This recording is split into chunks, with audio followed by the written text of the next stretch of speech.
Welcome everybody to our last webinar of the webinar series, Bridging GI and Space Initiatives Fostering Gender Equality. So today we are very happy to have Vera Pinto with us, who will tell us about the equality, diversity, inclusion from the viewpoint of the European Commission. So Vera works as a policy and equality coordinator at DG DEFRIS, the DG for Defense Industry and Space at the European Commission. That is, most of you are aware, specializing in the European space policy and space programs. So from her background, she's actually coming from the political science field in international relations, and has been working in different ministries in Portugal before joining the European Commission. And in addition to her position as the policy and equality coordinator, she's also a very, very good testimonial because she was always a space enthusiast and really transformed also her passion into career. So we are very happy to have you, Vera, and we're looking forward to your talk. So please, the floor is yours. Thank you, Barbara, and thank you very much for the invitation to be here today. I think we have a lot to talk about and to do, not only to talk, but to do also about equality and diversity and inclusion in Europe in general, in the world, in Europe, and in particular in the defense and the space sector. I would just like to take you on a journey on what the European Commission is doing and how do I fit also in this role, and the GDFI also, what we are doing. I'm just going to try to share my screen with you. I promise that I will not talk much. I will try at least, because I think you might have a lot of questions and it could be interesting also to have that discussion.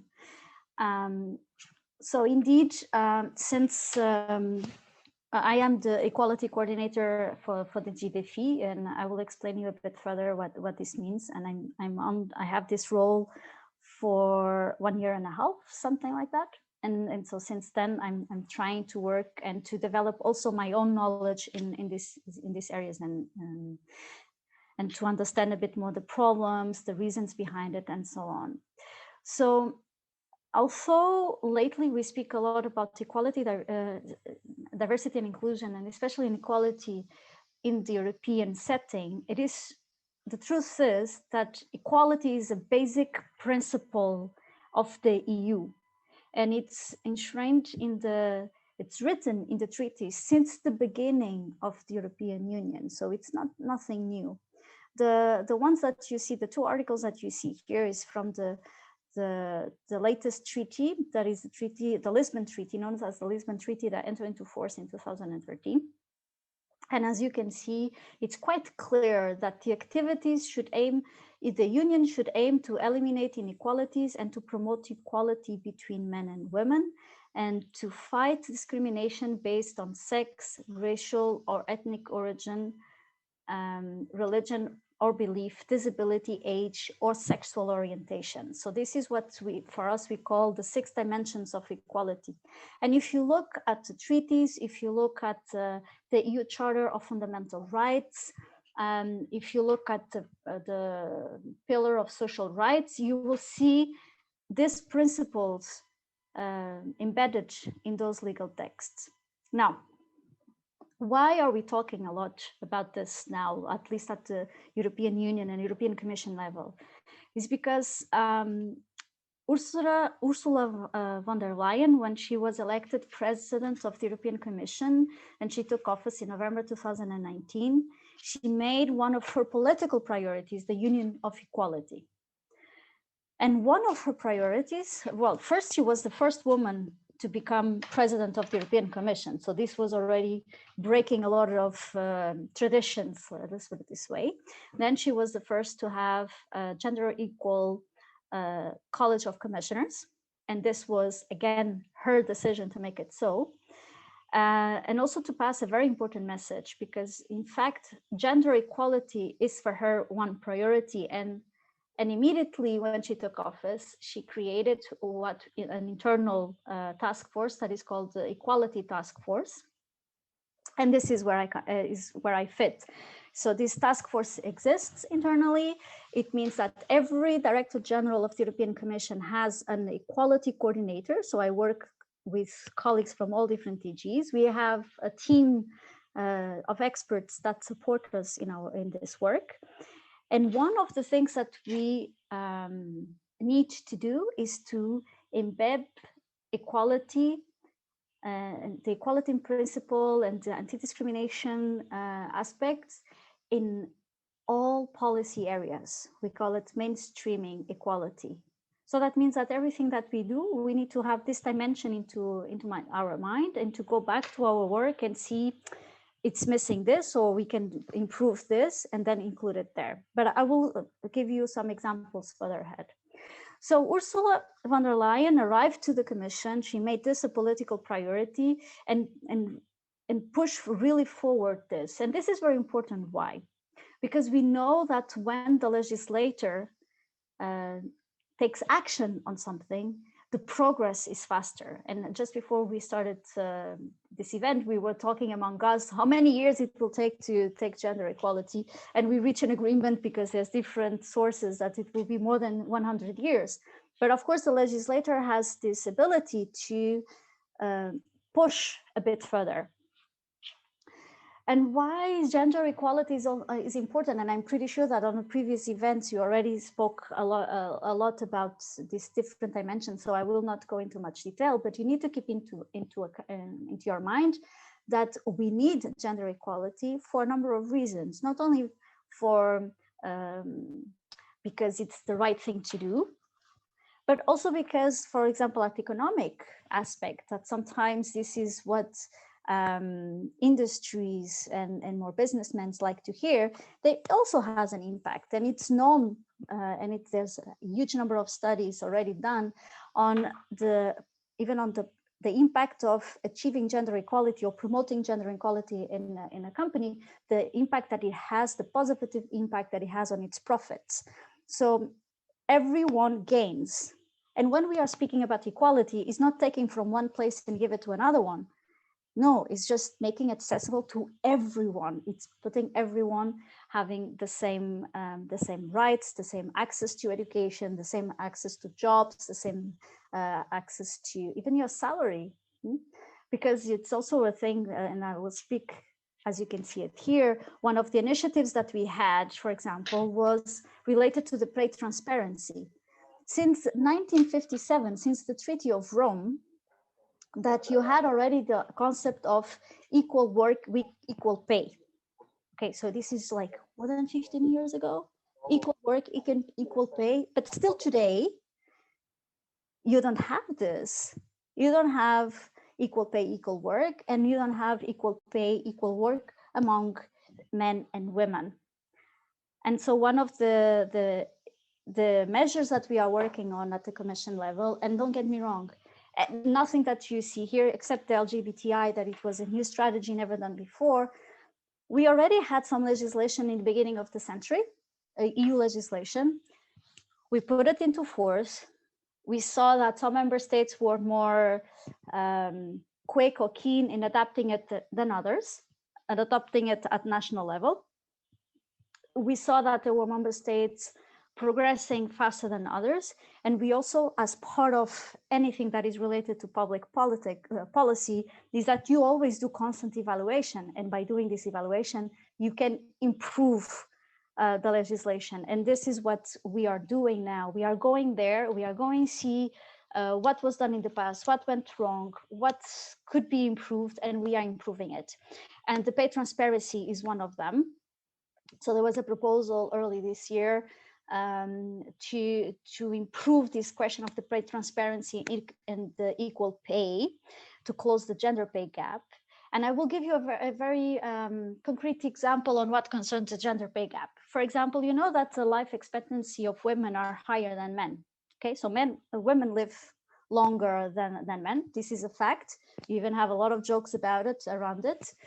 And you also know that at this moment in Europe, the pension gender pay gap is that women receive less than 30% than men. And this has multiple reasons. It has the fact that women usually don't work as many years as men because they take care of their family, or another reason, another example, is because women don't earn as much as men. So as women don't earn as much as men, but they live longer, they are more likely, and they get a lower pension, they are also more likely to live in poverty once they get retired. And so this is one very rough example on why it is important to think about pay transparency, equal pay, not in the short term, but also in the long term. Okay, so when you think about equality, you can only look at today, you also need to look in 20, 30, 50 years and the impact that it might have. Also because there's actions that you will do now that you will only see the result of those actions in the very long future, in the long run. Then another initiative that we had, it was actually the first under von der Leyen Commission, was to, in 3 months, we set up a new gender equality strategy. Based on the lessons learned, what needed to be done, we set up a gender equality strategy. And one very interesting aspect, if you go to see the gender equality, the LGBTI strategy, the European disability strategy that was also launched this year, you will see that there's always a chapter about what the Commission itself can do internally. As we usually say, it's not just us telling you what to do, it's also us doing it ourselves for our staff, and leading by example and showing that is possible. And this is very important. For me personally, it's a question of coherence. I would not feel good if I would be preaching out for equality, but then in my own DG, we would not do it, or in my employer, we would not do it. But it's also, we also are humans behind the legislation. And so we also need to work on our unconscious bias, for example. We also need to educate ourselves about these topics. So these are just a few examples of legislative actions and non-legislative actions that we are taking in the Commission, and where we are looking at everything under this umbrella of equality, of mainstreaming equality, of reaching further. So what you see in any of these documents has the cooperation of all Director Generals of the Commission, including the GDFI, okay? So we are consulted also in all of these aspects. And one of the things that we try to look at this is like, okay, this makes sense, how this impacts the space and defense sector. Do we need to have a special provision? How we translate this towards our own sector for them also to implement this. So this is the mainstreaming equality, and also these documents that come out is like reference documents for us in the GDFI, but also for the sector itself. Because even if the strategies or the legislation do not mention specifically an industry or a sector, economical sector, they still are applicable to everything that happens in Europe, being a public or private entity, etc., etc. And this is very important to take into account, because sometimes we tend to put ourselves in boxes. If it doesn't say space, then it's not for me. And it's actually wrong, because this is legislation that applies to any company, any public, any private institution. So this brings me to us, the GDFI. So what are we doing?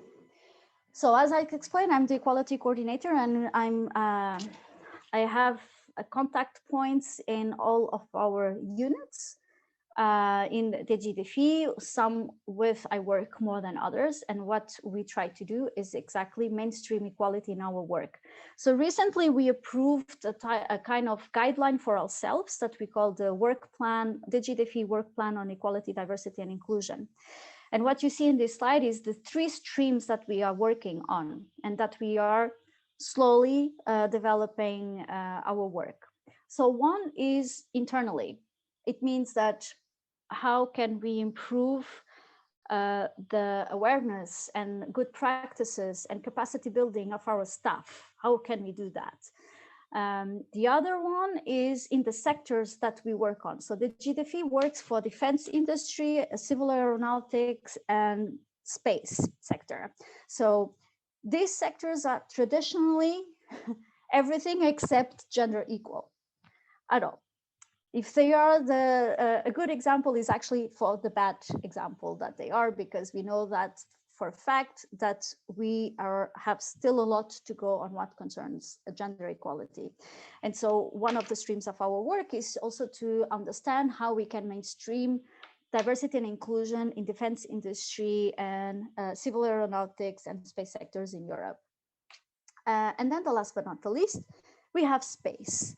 And space for equality, diversity, and inclusion. And what do I mean for this is that we know that by using space data and services, we can help to promote inclusion of vulnerable groups in the society. And I will give you some examples of what I mean. So picking up the three streams again, some of the actions that we have is, for example, inside the GDFI, we need to promote learning opportunities on these topics to raise awareness internally, to fight the bias that we might have, for example. But at the same time, we also need to lead by example. So one of the things that we are trying to do is also to promote the full use of work-life balance instruments that we have internally for our staff, and to raise awareness among the managers that these tools exist and they are to be used. So we should not block staff from using them. And just for your information, the GDFI is actually since 2020, so since the moment that it was created, it was immediately a concern to make sure that the management positions, we would have gender equality. And this is actually a good example. Why? Because we know that women in management positions are not more than 30% all over Europe. And in the space sector, they might be, I'm sure they are even less.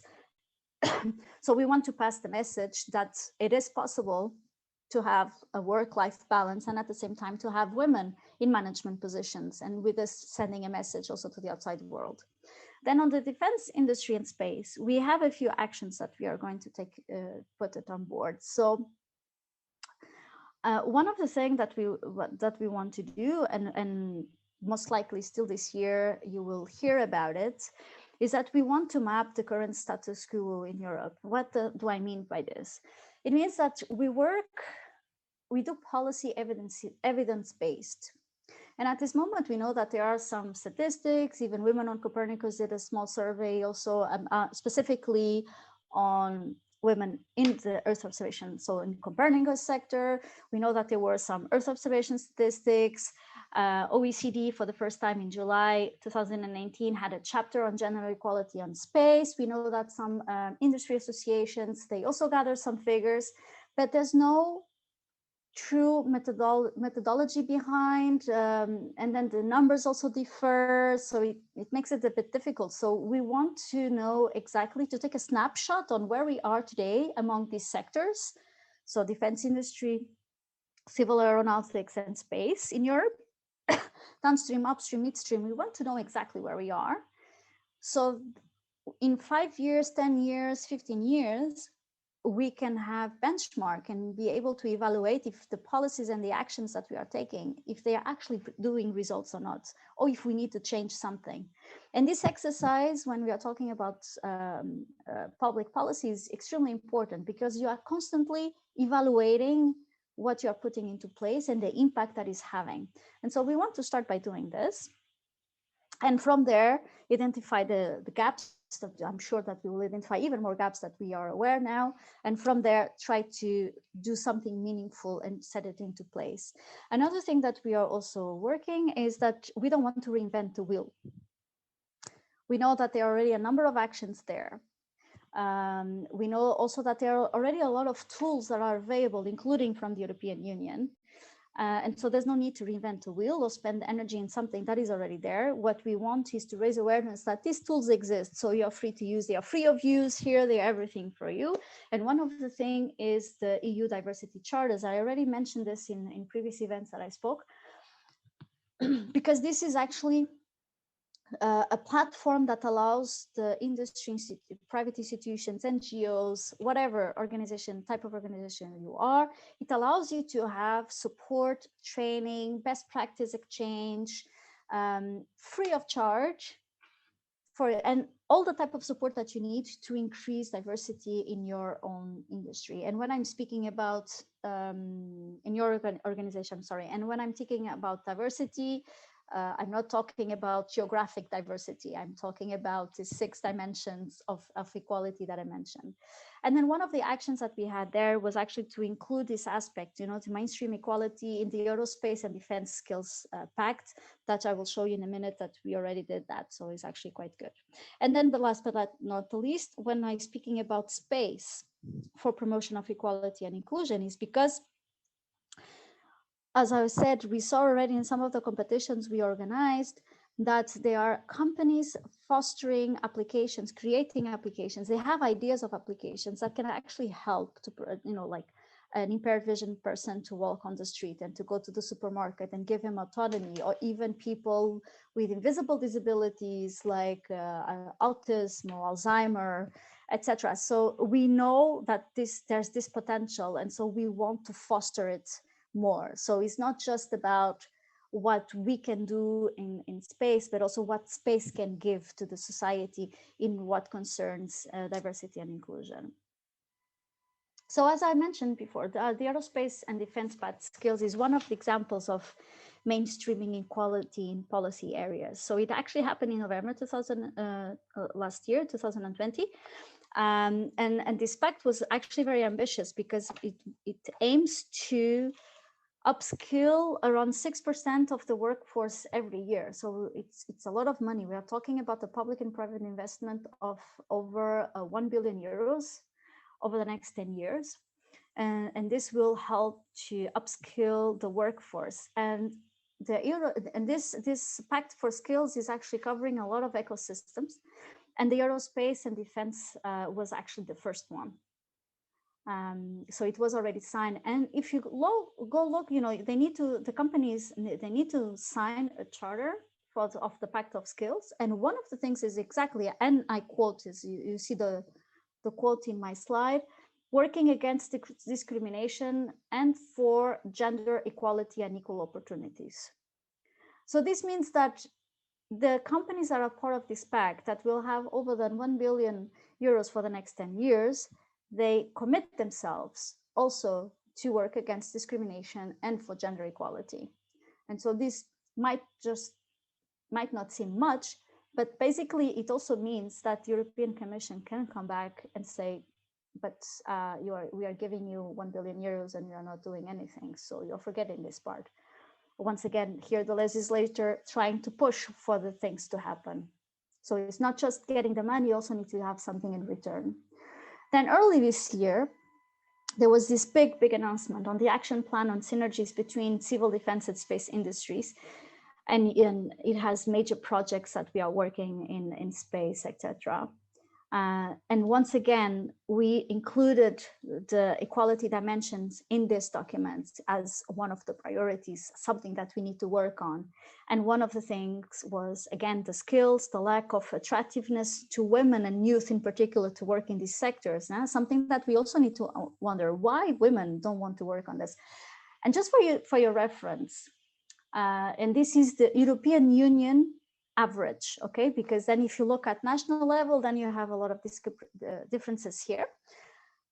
But women in STEM at EU level count for 49% of people that live in college. So maybe what we should also be asking us is why these women, 49% of these women, so why does these women and these young women do not want to work in the space and defense sector? Why is that? So, and again, we recognize that diversity is important to stimulate an innovator. And you can see the Commission will also pursue stronger participation of women innovators and address equality and inclusion goals. For example, digital accessibility. And why is that? Because we start realizing that we are sponsoring a lot of development of applications, for example. But then if they don't have digital accessibility criteria, the end user, so the impaired vision person, for example, or the deaf person that is using the app, he might not be able to use it because it doesn't fulfill the accessibility criteria, the digital accessibility criteria. And so this is why we put this example here. It's just, there's a lot of things on, a lot of, some very complex topics, and you need to have all of them in your mind when you're working in these things, and sometimes it's not easy. So you need a lot of brains together because one is more keen on disability, one is more keen on gender equality, other might be more keen in LGBTI issues, for example. And so if you have all these brains with different perspectives among the same problem, we will be able to advance. Then we still have some things ongoing, and this is my last slide. As I promised, I would like to have a discussion with you, also for me to learn and to bring ideas for my work. So one of the other things that we also already include is also linked to the skills. As you can see, we are we are betting a lot of ships in this last year in the skills, because we really think that can help and bring the younger generations on board also.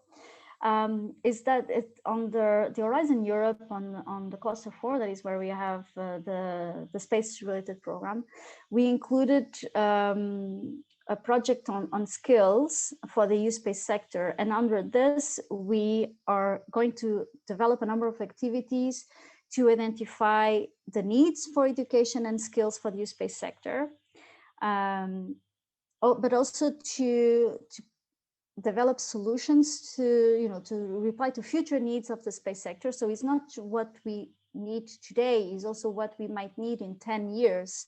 So you need to make sure that you have a workforce and that you have a diverse workforce to do that. And so this is one of the actions that we have under the Horizon Europe. And then we did something very, very subtle, but I think that there's no problem in becoming public to it, because, for example, the framework partnership agreement between the European Commission, the European Space Agency, and the European Union Space Agency. As you know, we have two space agencies in Europe. One is part of the European Union, other it isn't. Is entering in force, if I remember correctly, in around 1 month, 22nd of June.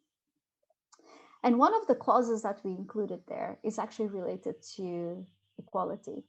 So we pick up equality, the 6 dimensions of equality, and we try to transform this into a commitment of the major forces in the European space sector to work on this aspect. So it means that we have but the door open also to work together in what we do in the future. You need to take into account also that the European Union is the only EU-owned infrastructure is the U-Space program. And so that means we are a big client of the European space sector.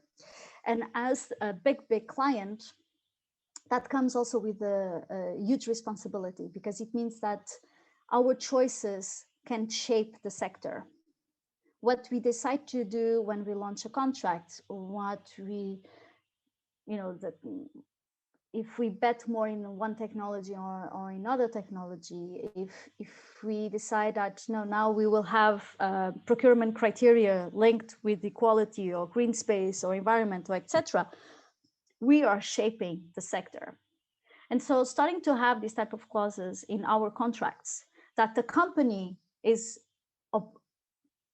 legally bind to also take into account these aspects, we believe that this could make also some change. It might be very subtle, but it also gives us, the European Commission, as the client, the right to ask, what are you doing? You should be doing something. You have a contractual clause to do something. And so we include this clause on the financial framework partnership agreement with the agency, the European Space Agency and the EU Space Agency. And we are negotiating also currently the institutional launcher contract, where we are also including this type of clauses. So more and more we are trying to include this in the future contracts that we do, especially the big ones, where you have a lot of, you have the consortia that usually has a lot of SMEs also involved, etc. And so this way we can at least push for the big companies to help the SMEs also to work in these aspects. And again, here, for example, it's not that we are forcing people and say, now you need to do something. And here again, the diversity charter and platform, for example, is a big helper that can provide them the support that they need for free.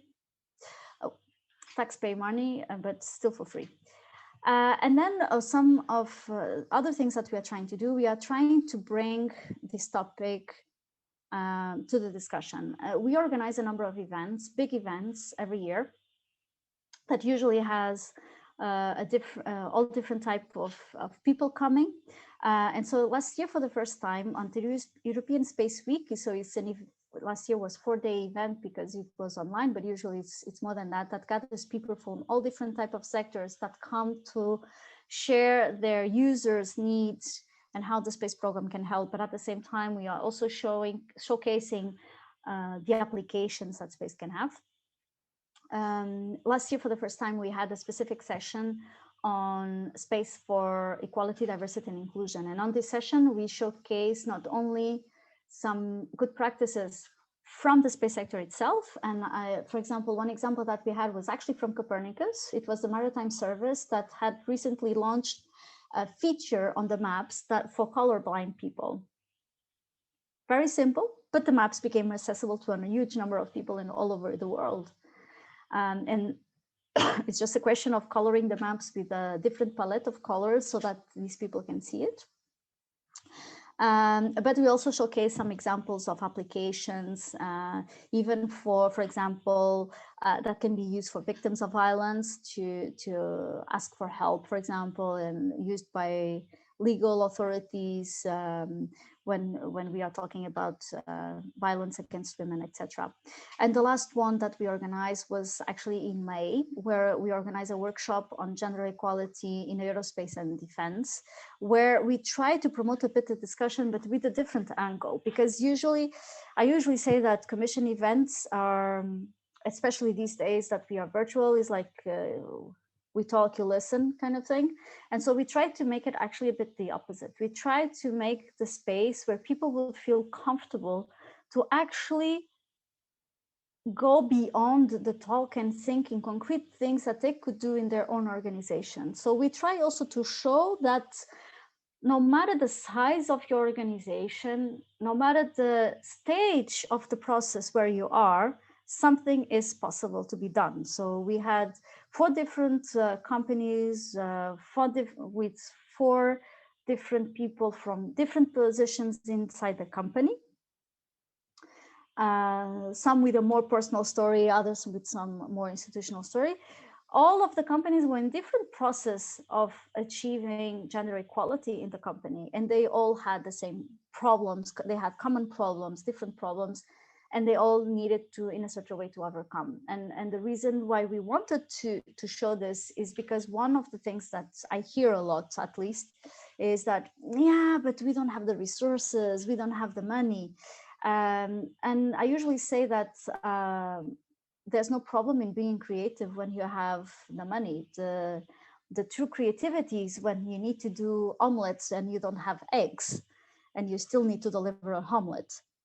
And this is very important to think, because I think honestly that we can do so much, and sometimes the organizations, they just need to actually start talking about it, because they are so far, they are companies are already more evolved. Like says Astra just won a prize, says Luxembourg just won a prize like 1 week ago or 2 weeks ago on diversity. They start doing this talk and they start doing this 1.5 years or 2 years ago, and it was the intern that started doing this. So Anastasia was the intern on the company, and she came with this proposal. She gathered the support and the allies inside the company. She actually got the job in the company, and now they won a prize on the job that they did. It took them 2 years. There are other companies that will take long, but one intern was able to start the conversation and to start bringing the action. You know, there's this sentence that I keep on my screen on my work laptop. It's actually from a man, I'm sorry, and it's actually from an American man. But I think that is an important message for all of us here, and this is why I keep it on my screen every day, so that I see it also every day. And it says, one person can make a difference and everyone should try it. And I would like to leave with this message for you. Everyone can make the difference and everyone should try it. So my question to you is, did you try it already? Thank you. Thank you so much, Vera, for this talk, for all the insights and also the concluding words from your side. And I personally think that's actually what you're doing. So within the GDAFIS, because I know that you're very, very much personal involved. And I hope it is recognized from everybody on every side in that way. With that, I would actually like to open the floor for a discussion. So I think it's really a pleasure to have all the people here, and I think it's not that often that we come together in this way. So please, if you have any questions, any comments, any topics for discussion, now is the way to go for it.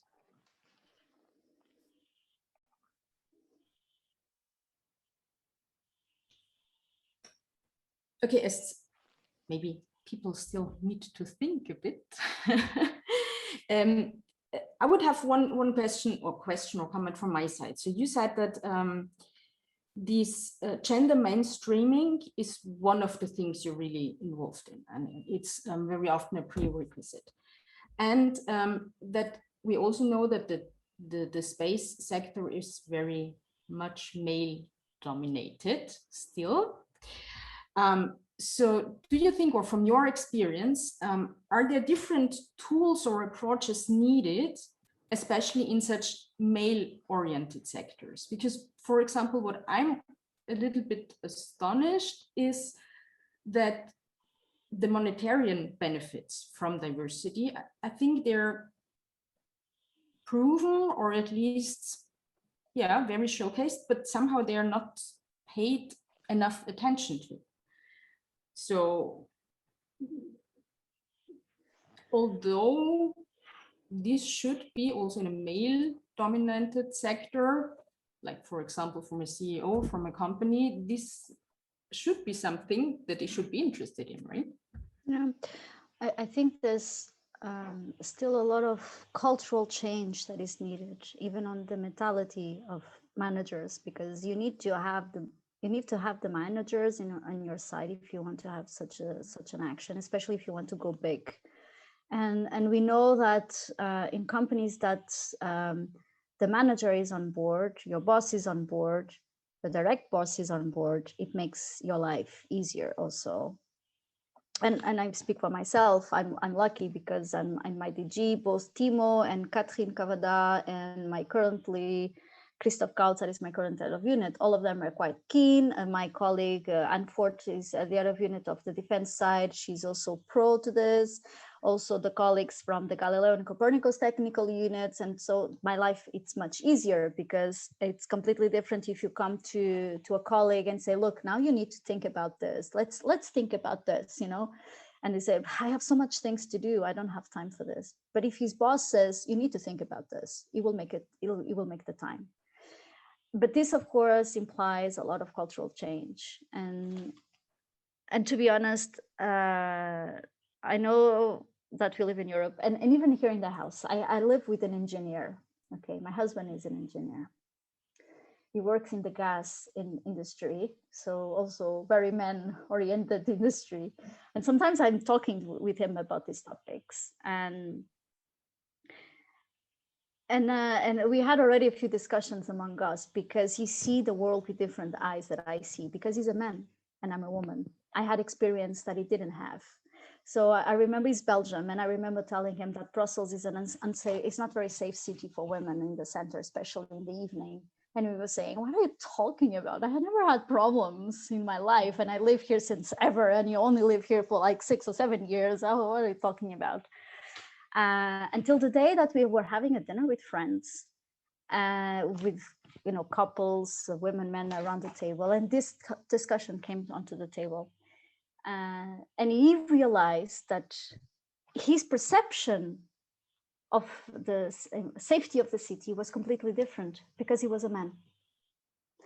And I think the same applies to equality in the companies, is that they are not aware of it. It's like this meme that you have a cat in a litter box and he's looking at the door, but he doesn't have the cover on top, but he only sees the door. So he's lacking perspectives. He's lacking different perspective. And that's why starting the talk, even if we just start having the talk and make them aware that this exists, that this difference exists, is already quite awesome. And of course, then business managers, they want to know about profits, especially if you're talking about large companies. Although usually large companies are more sensitive, or at least they are becoming more sensitive to these type of topics. SMEs, they usually think that we don't have the resources, we don't have the money, that costs a lot. And sometimes it's really just starting to have the talk, being aware of what is your bias. Because as soon as you realize what is your bias, your attitude will immediately change. Your perspective will also change. And there, to be honest, and even in Europe, I think we still have a lot to do, a lot to go. And if we can help, have it, at least making the discussion happening. If we make it happening in our events, for example, where we have usually managers attending, for example, that is also already a plus, I would say. Fully agree. We have two people, so Natalie and Lucella, who want to say something and raise their hands. Please just open your micro. It's, I think, a quite informal discussion. Lucella, maybe, or Natalie? Lucella, go. First of all, thank you very much, Vera. It was a very interesting talk, and you show what you have done, and it seems that you have done a lot, and I'm quite impressed. And of course, I guess there is work ongoing, as you show in your last slide. First of all, I should introduce myself. My name is Luisella Giulichi. I work for the European Space Agency, and I'm actually a system manager. My daily job is a system manager in Copernicus. I'm an engineer.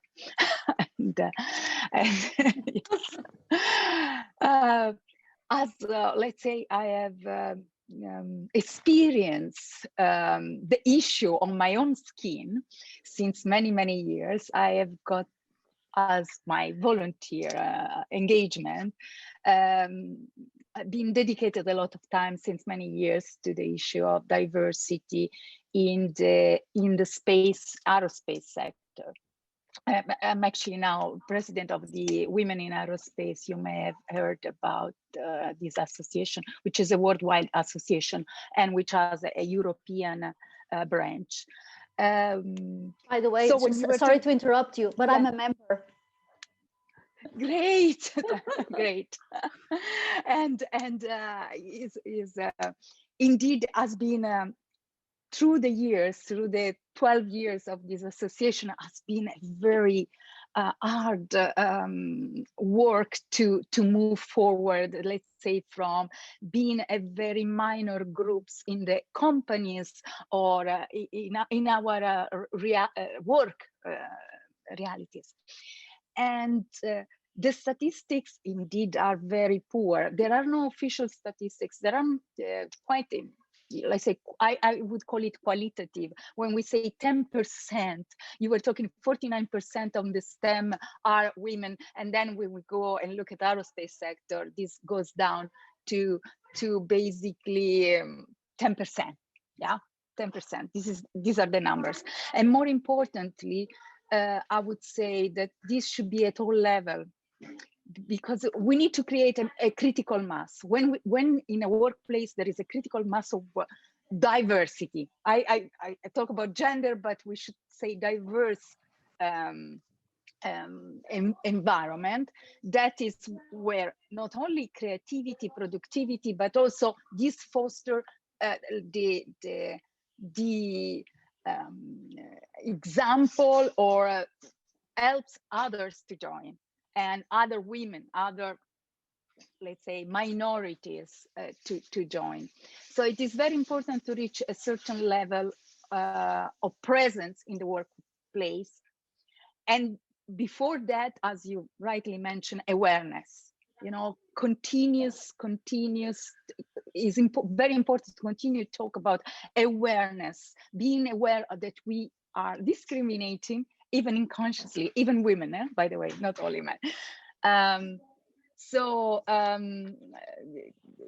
Well, these are a few observations, and I'm also looking forward to the next initiatives and to possibly cooperate with the Women in Copernicus, and also with you, Vera, on future project panel discussions, etc. If we put, I have a baby, and my baby, it's a survey on these aspects at European level.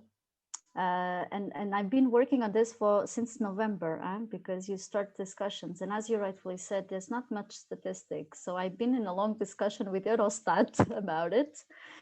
And we realized that although we could get some data on gender and age, the problem is that even at, there's a process on the European statistics, and the issue was also that at national level you don't have it. Then you have reliability thresholds. So imagine that if you have a country that has less than, I don't know, this is fiction what I'm about to say, but imagine that you have a country that has 2,000 employees in the space sector, for example. It doesn't meet the reliability threshold, so you cannot use the statistics of that country. So it's very complex, actually, and this is being my life for the last 6 months. Me, that I hated statistics when I was in college, now I'm facing this. And so me and the colleague of Eurostat, we reached a conclusion and they made a very bold proposal, internal proposal. And so if everything goes okay, it's going forward. But it's going to be a very out of the box exercise. And honestly, we will need all the help that we can get when the survey is ready to be disseminated. Because of course, then you need also to take into account that it's not just collecting data. You cannot just go there and collect data. You have data protection and privacy things that Europe is very proud of, that we have to respect. And then on top of this, you have member state sensitivities also to things. And sometimes it's like using sex or gender word, for example, or ethnic origin, this type of things. So when you need to create consensus at the level of 27 member states, trust me, is really, really not easy. And so sometimes something that seems very simple is actually extremely complex. So I cannot tell you when this is going to see the daylight, but this is my baby, it's one of my babies. And I really hope that we move forward. Maybe after the summer, we will be able to have a bit more news, depending how it goes. But we will definitely need women in Copernicus, women in aerospace. We will need all the allies that we can get to make this exercise. This is going to be a huge exercise, but we need to be able to have serious data to be able to do something. That's for sure. Thank you, Luisa.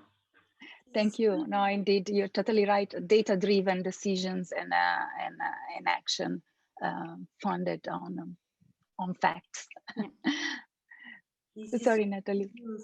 This is really good news to have statistics. As you know, Women in Copernicus, this is something that for us is really important to have numbers. So really encourage, and we are of course analysts, and if you need help, we are there. We are still thinking about having other surveys, so better not to do it twice. So if you do something, we have to coordinate. Yeah, I think also the focus is a bit different, because Women in Copernicus, they focus a lot specifically on women in Copernicus. Us, the GDP, we need to focus on the sector. So it's sure. Much more broader also. What my dream, as I'm my dream is that we do a serious exercise where we evaluate for the first time ever the real level of diversity and inclusion in the space sector. And don't get me wrong, this is going to be a joint exercise. So it's defense, industry, civil aeronautics, space sector. So we are talking about the big exercise that will overcome this. Also because these sectors also touch a bit. Sometimes the same company works for defense industry or works for aeronautics and works for space. So it's not, and for years we have always this very challenge because Eurostat statistics are based on the NACE, and then to put a space company, for example, on this category to get the data is really a very difficult exercise. But how do you put, for example, a company on the downstream space sector that works with Earth observation for air pollution monitoring, for example, that probably falls under, I don't know, software, digital, whatever type of category under the NACE? How do you identify it as being a space company in the downstream sector? So sometimes this is also very challenging. And something, what I was saying is like, sometimes it seems very simple, but why don't you go there and collect? And then you realize like, there's a lot of dead ends, and then you need to be very creative to try to find a solution and to sell also your ideas. Because when we are talking even about raising awareness, sometimes we also need to be very creative on how we do it, because there are people that if you start speaking bluntly, they start almost insulting you. You're just a damn feminist, you know, this type of things. Sometimes it's really insulting the way they address you. They really don't see, why do I need to do this? You know, we live in Europe. That would make sense if you would live somewhere else in the world, but not in Europe. That doesn't exist here. And that is not true. So sometimes we even need to be very creative on the way that we approach people and that we raise awareness. Sometimes we need to be very subtle on the way that we do it. And sometimes it needs to be in a way like it's almost their idea. They discover this thing, you know. It was not you that told them, is that they discovered by themselves. And this sometimes is also an important exercise for us. It's like, how do we pass this message and how we make it pass in a meaningful way that makes the other person, the other institution or the other organization or my own organization to take action and you know, to buy in the action. So sometimes it's very challenging. I still have two small questions, if I can. We still have 2-3 minutes. So the first one is referring to the mainstreaming that you talk about, the responsibility of the EC, and you discuss about a kind of obligation to the sector to talk about equality. And so my question was about what kind of criteria and means to do this obligation. Just a few memories when I did the EC FP7 project, research project, and it was mandatory to have a gender action plan. And then all the boss of the project put all the women in a room and asked them to do a gender action plan. Just a story. You can imagine. I was in this room and I was really strange feeling. And the second question is just about your nice gender equality workshop. Is this supposed to have a follow-up next workshop? So I was really interested because I had really a good reaction in this experience, and it would be really nice to have another one. That's good to know, actually, because you don't imagine how many people I had to convince to do a workshop on that format, and how much internal resistance I had to overcome. So it's good to know. And in fact, I must admit, the feedback was actually quite awesome. We receive emails from participants, some colleagues that were not even on the workshop. They receive emails from counterparts.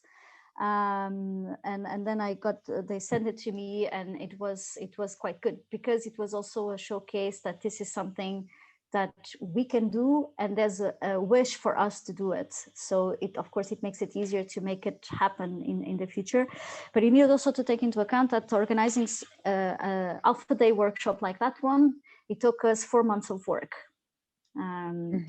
So, you know, there's a lot of work behind. Sometimes I have the impression that I'm like, oh, what we are doing is not that, you know, that amazing, that stunning kind of thing.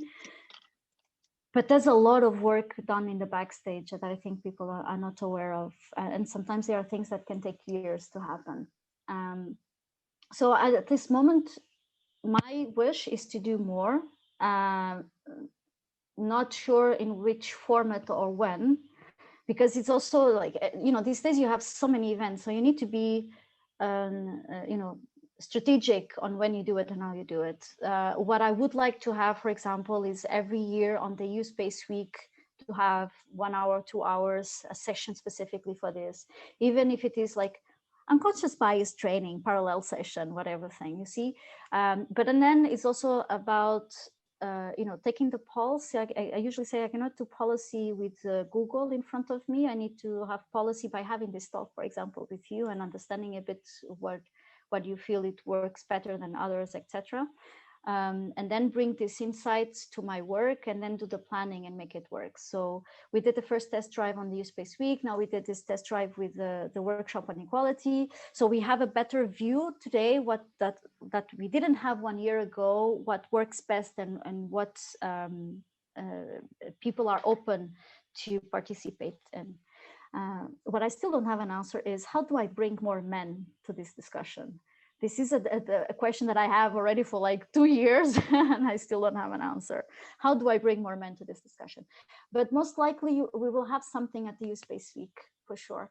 I think that if we aim 1 full day, for example, once a year, or 2 alpha days twice a year, I think it would be still reasonable enough organization-wise and impact-wise to do it. But yeah, what I also have a wish list on events that I would like to have things for us to do, so to be seen what we managed to squeeze it in the program, because usually, you know, the most high level events usually have a lot of competition because you have a very short schedule, a lot of topics to talk, and sometimes the decision doesn't depend on you. But for sure, we will have more things of this kind. Then on your other question on the mainstreaming of equality, it is an obligation, yes and no, because there might be things that is not possible to do for us at policy level, or not at this stage, or maybe we need to prepare some things before that to make that possible. But for example, you mentioned the FP7, but Horizon Europe has that clause mandatory in different sets of the criteria. So if you don't have it, you don't have it, then you're tant pis, as the French says, tant pis.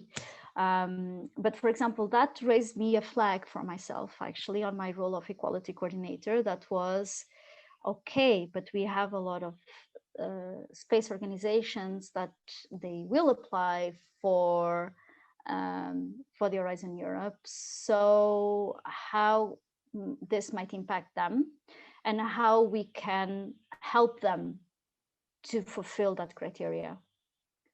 And this is also part of my role as equality coordinator, and our role of the GDFI is to make sure that the space sector, the sector, Earth observation, whatever, will have the necessary conditions to fulfill the requirements that we are imposing.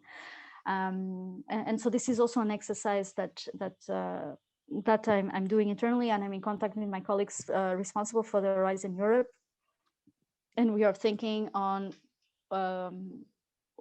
what can we do to help the sector to prepare for this criteria?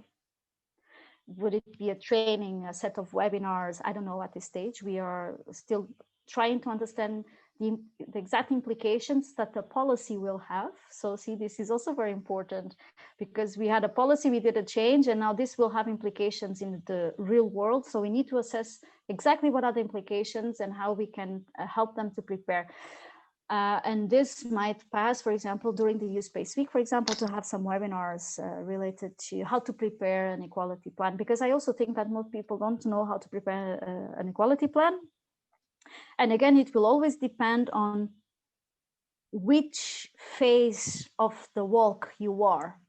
So you cannot ask a company that never thought about this, now you need to have 50-50 on your recruitment.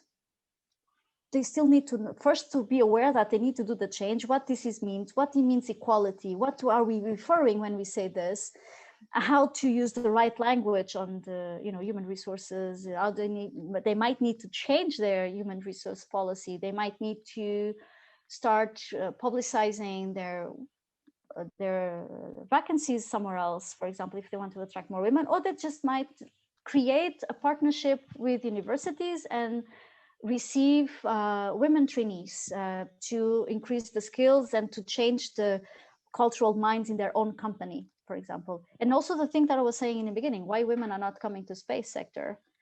So if we, I think maybe not for all companies, but some companies could actually have this type of summer internships for university students, that they could show that maybe in space we are nice people.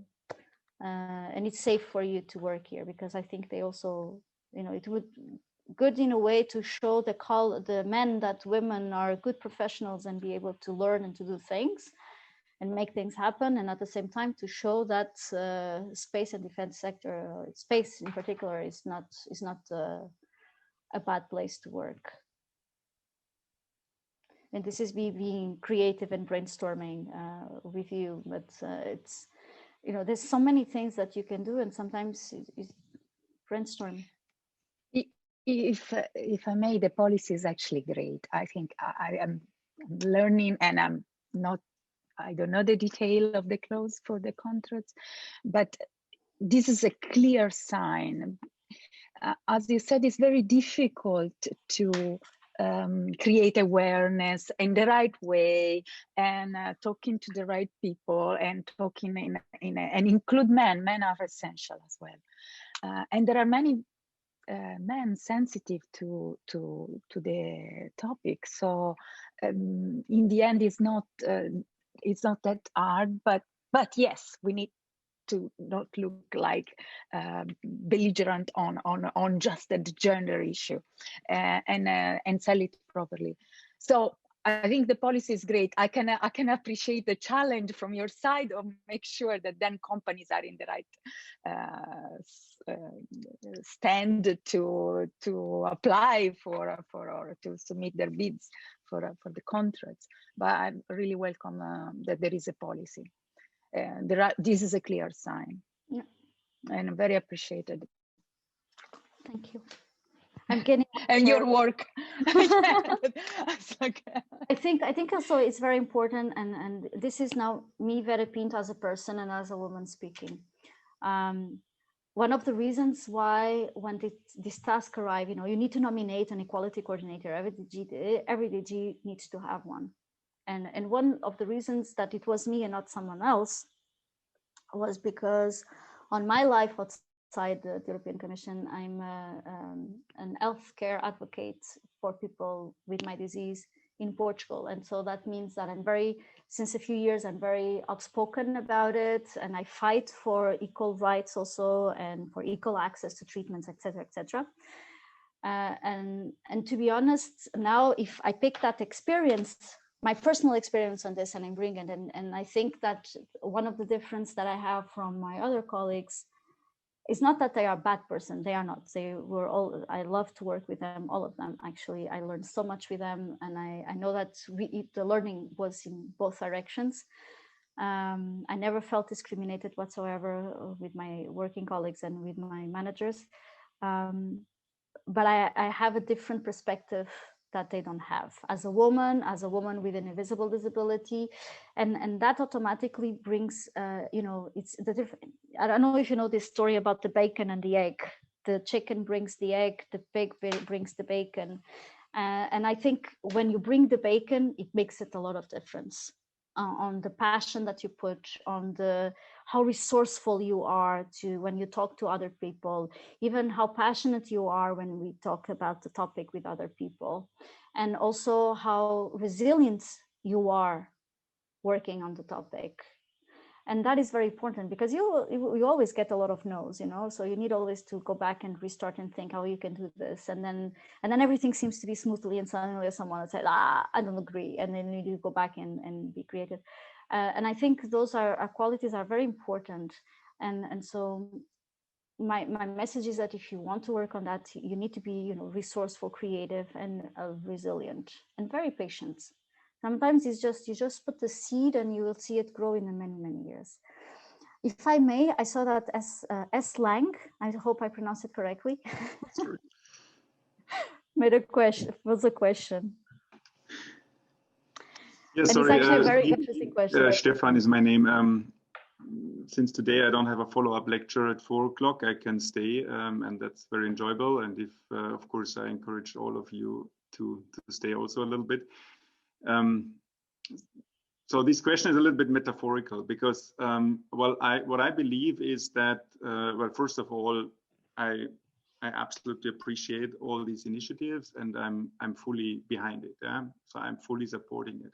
I think diversity and the awareness on it, the sensitivity for it is absolutely important, but it's not the aim.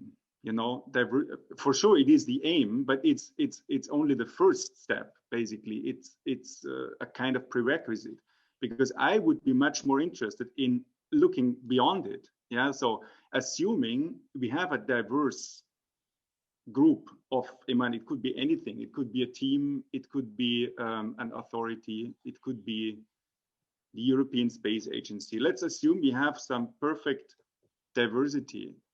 So how does it, to which degree it sounds differently? How does it approach problems differently as compared as we did it in the past? I mean, this is super interesting, I think, because it's like an orchestra. Imagine you have an orchestra and that only played with violins. Of course, if you don't know the difference, you're not missing anything. It's with the colorblind people. If you don't know the difference, you're not missing anything. Yeah? If let's say in a male-dominated world and engineering, like let's say this is a male approach to solve things, then we are not missing anything. Yeah, but how can we actually make this difference? Where do we find best practice examples where a diverse setup, and not only a gender balance, but cultural mix and so on and so forth? And I think we are very good examples here in Salzburg in terms of this. How we can really make a difference. And it's a little bit like climate change. First thing is awareness.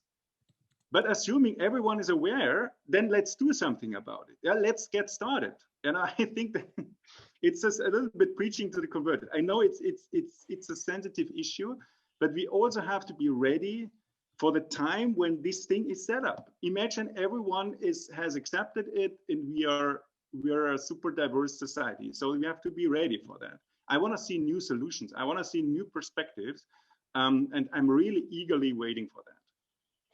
If I may, picking up your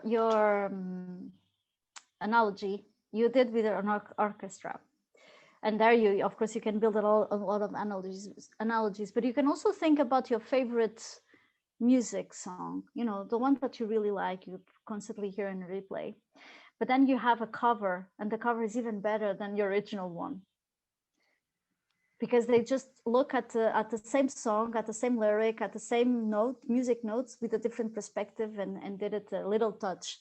It's not that you need to write a song from the scratch. It's just bringing a new dimension, a new perspective to the song. So I don't know exactly how it's going to be, or which symphony they will be playing, but I can give you some concrete examples. I'm a very down-to-earth woman. I like always very concrete examples. You know that one of the classic examples is on the cars, the crash test dummies. They were built for men, considering the features of men: height, weight. Okay. I can tell you that I weigh 54 kilos and I have 1.54 meters. I'm very short. I'm pretty sure that you're tall. The level of resistance of the security belt for me, it needs to be completely, even the seat. Sometimes I enter in the car, and especially if it is a more sportive car, and I get the wheel like here, because it was not made for short people. And the crash test dummies is a good example, is that you have, everything works. The technology is there, the methodology is there, the end product is there, but then it doesn't fit for everyone, or it's not as safe as it is for everyone because of the different features of everyone. And then sometimes you need to have someone with a different perspective next to you to say, maybe we should also make it a bit different and take this into account of that. And this is why I was saying in my presentation that we know that you can be more innovative and you have more innovation in your products and in your company, in your processes, in your society, if you have different perspectives working together. And if you look at the European Commission, I will give you the example of my previous unit where I worked. I worked in the program management of Galileo unit, a very technical unit. There was a lot of changes since I arrived. First, I was the only woman among the officers, desk officers. And I was the only one that was not aeronautic engineer. In fact, I'm not even an engineer at all. And so when I arrived there, I remember my first unit meeting, my colleagues were talking. And at the end, a colleague that doesn't work with us anymore, she left a few months afterwards. It was a woman. She left a few months afterwards. She looked at me at the end. She put her hand on my arm and said, "Don't worry, a lot of acronyms. I know. I didn't understand anything in my first unit meeting either. I couldn't understand even what they were saying." And over time, we realized that I had things that I could bring to them and they had things that they could bring to me. And one of the things that I helped them a lot was to communicate. They were excellent engineers, absolutely awesome engineers, best of the kind, top of the art. They knew absolutely everything, new trends, some of them like PhD, MBAs, some of them have PhD and MBAs at the same time, super clever people speaking 5-6 languages fluently, no problem. They have an issue. They were not able to communicate their ideas. They were communicating in such a way that everyone was falling asleep or disconnecting. And this was what I brought to that unit, as among other stuff, among make them leave their comfort zone. And still today, and when I left for another unit where I am today, still today they look for me and they'd say, "Are you sure you don't want to come back?" Because I brought them a perspective that never thought about it. They never felt that it was necessary.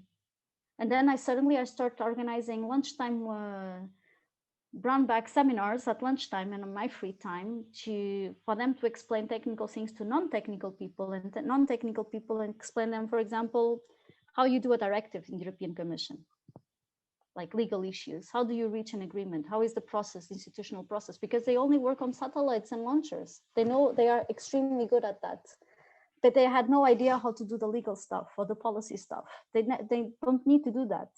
So they didn't have a view of how their work would fit and connect with the work of other colleagues in other units.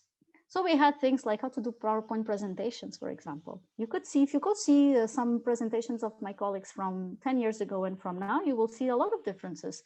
So this is, of course, a very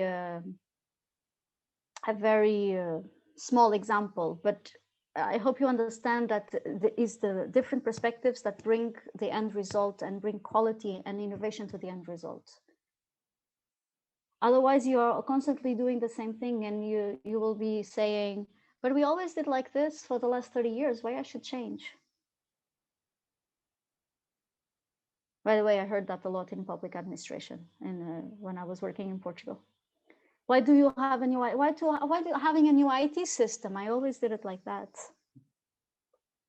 And then you have an IT system. Now instead of 2 days of work, I can do it in 1 hour. It's much better now. Whatever. But this is of course very, very extreme examples. But that is proven. The thing is that you know how it's going to be when you arrive to that stage, because there are companies that already did that process and they already show, they felt and they showed, and they have the case for the improvements. Why you don't have it for space is because I can tell you that there's only one company in Europe that signed the diversity charter, for example. There's no other company that signed the EU diversity charter. And I must tell you that on my quest last month to find companies that had actually something concrete on addressing diversity and even gender in the space sector and defense sector in Europe, you can count by a hand, and I might have some fingers spared. So that's very difficult to find. You need to go find best practices sometimes in other sectors, maybe similar, like automotive or digital, because you don't have it in your own sector. Well, thanks. I mean, this makes things very clear. I would go even one step higher. I would say that diversity brings in perspectives which are absolutely, well, this is the hope that there are new emerging perspectives that we have not thought of before. It's difficult to explain. So I'm still waiting for the. If you brought this crash test dummy example, then I would say, well, let's think out of the box and get rid of the cars. You know. Well, but then you are forgetting a new level. But then you are forgetting engineering the same thing and in a different way. But I think that diversity brings us on a new level. This is why we have this study program here. You know, it's a very diverse program. Copernicus, Master of Digital Earth. We have people from all over the world. Cultural mix, gender mix, mix of languages, everything. Also the viewpoints, also the approaches. I think this is that the hope is that somehow we are abandoning the classical box thinking in disciplines. What is multidisciplinary? Forget about it. You know, so it's something which should be natural. You know, it's not like combining different boxes, but going one level up. And I'm still missing. Of course, it's very vague, yeah. And I don't have concrete examples because there are no examples as yet, as I personally think. So that we really make a difference. Sorry. There's a book that I like very much. I read it like I think 2 summers ago. It's very known. It's called Factfulness. Mm-hmm. And it's a very interesting book because it breaks also a bit the bias that we have to the world. And you discover that actually monkeys are more smarter than you because he does some tests with monkeys and they get better results, and related to the perception that we have from the world. And one of the things that they touch on that book is related to poverty and healthcare and the impact of, for example, women education, and how women education impacts the level of poverty and healthcare access and so on, and even the birth rate. Not the birth rate, yes, but newborn babies dying, basically. I'm sorry, I'm missing the right word. And it's quite impressive because there's a lot of things that happen because you start working in women empowerment and promoting gender equality in view, but starting to work in women empowerment, and you start seeing positive changes in the world. But we are not very aware of that because you constantly see the same TV show, news show, and they have their own bias, and that transmits to the way they give the news and the news that they select and they choose, and etc. So you start having also some biases in the way that you see the world. And that book for me was quite a good example of that. That you really need to go for the data and the facts and know how to interpret them, and you will see that the world might not be what you think you are, because you have this long-standing bias that go from generation to generation. And one of the examples is exactly this thing: how women empowerment, women education, the impacts that it had on healthcare, poverty, etc., etc. I usually recommend that book because it's really very good on that sense. And also makes us aware a bit like, I'm not as smart as I thought I was. That's also good to bring our feet down to earth. So sometimes I think also that depending on where you are in the world, you might have different goals. There are countries, and for example, on women education, if you look to Afghanistan and the Taliban's and Pakistan, and the Taliban's and the girl level of education, you can see that there was a huge impact when they were out and when they were in. You are talking about having 2 million girls in school and suddenly not having like 400 or something like that. And that, of course, will have an impact on everything that you have in your society. Okay, this is a very negative example of the other way, but this is, you have already some examples. And the thing is that when you reach a certain milestone, you still have another one next, a better one. I think you start building up. It's a path, and you have different checkpoints, but you continue to walk. And the ideal one day, you know, we would be able to walk the street without being harassed, for example. That would be nice. And we will have the same salary for the same job as a man. That will also be very nice. There will not be such thing as domestic violence. That will also be a very nice place to be. Our companies will thrive in profit and being even more creative to solve things like climate change. How can you solve climate change without involving absolutely everyone in the planet? Indeed, that's the. If I may, just an observation: the Philharmonic Orchestra example can be seen in a different perspective. How can the orchestra play the best music by picking all its musicians on half of the population that comes out of their conservatorium? This is another way of reading this metaphor. You cannot have just men playing the music, because you will limit the best talent. You will limit yourself to half of the population, and you miss some of the real great talents there that are needed, because we want in our sector the best talent. I mean, everybody wants, of course. If you go to AI, they of course they want to pick the best brains. If you go to other industries, everybody wants. I mean, it's a war for talent. We have to see it also in this perspective, and not only, even if it's very important, as a matter of fairness. Let's put it this way. So we are now fighting to have the best in our sector. We try, and we need a diverse environment for it. Now, I was just remembering one thing from my music background, because when my parents were both musicians, a man and a woman, okay? And one thing that was funny is my father played the accordion, okay? And so on the left hand, when you play, you don't see, okay? So you go by touch. And my mom was playing much better than him. You know why? Because her fingers were smaller.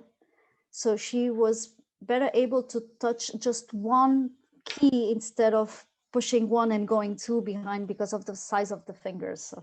So sometimes it's really like making sure that you have the best sound possible of the instrument of the orchestra. So Luisella was speaking about it, and I was remembering this from my parents. Yeah, the fingers. Sometimes if your hands are smaller, it's better. Well, I'm also a musician. That's why I bring this metaphor, and I very much believe in harmonies. I know that this only works. I mean, if I brought up this example with violins, then I mean that this is, of course, that something is missing. Yeah, I'm not saying that this is the world we want to live in. You know, I'm absolutely someone who would like to foster diversity as much as we can, because I see this as the prerequisite for something emerging, you know, and this is music. Music is only living because, or the effect of music is because of this emerging systemic effect, which is difficult to explain. You know, what makes a melody, what makes harmonies, and this is, of course, maybe from that point of view we can learn something. I don't know. Yeah, no, it's not just about numbers. Of course, you can look at a few from Bach or Beethoven, and you can analyze it analytically, but it doesn't bring you further. You know, it's somehow on a different level. So talking about numbers and equality, that's fine. That's absolutely good. That is the prerequisite. But from that, we have to step further. You know, just on a different level. I think I'm repeating myself, and I hope we are not misunderstanding each other. You know, I'm very much supportive. You know, I'm absolutely pro. I'm just, you know, I want to push that even further beyond this, the stage that we are actually in at the moment, because there is something beyond, I think. Yeah, that was the motivation. Sorry. Don't get me wrong. I think we always need a devil's advocate, if you know what I mean. Huh? Yes. No, because it tests But also maybe our ideas, our solutions, the possibilities, and suddenly, oh, I never thought about that. Yeah, absolutely. So we Right. always need a devil's advocate. Don't feel bad about it. We need No. you. So maybe I think here it's a good point to actually stop. I think it was a very, very interesting discussion, and maybe to conclude, I think at least in our circle, we are all aware that diversity can really be a benefit, that it should be achieved in actually every part of life. And I think we also agree that space is a great place to work in the sector, where we might not all agree on how to implement that. The overall goal, going above the goal, but I think this really needs, first of all, concrete steps. I think Vera did show some of those ones that within the European Commission are trying to be implemented. And I think that's really a very good way forward. So I would like to thank you very much. Not only you, Vera, but all the participants. Of course, over the series, also all speakers, all moderators, especially Natalie, who helped me a lot with co-organizing this webinar series, and Aida taking care of all the technical issues. So now we are a small group, but I hope you all enjoyed it. We are planning to make a second round of webinars in most probably September or October. So we will send out additional information about that. Also having an open discussion in 2 weeks' time, which actually is also our birthday, the Women in Copernicus birthday. So we made it at least for a year. So thank you very much for participating and supporting us. Thank you. Thank you, Barbara.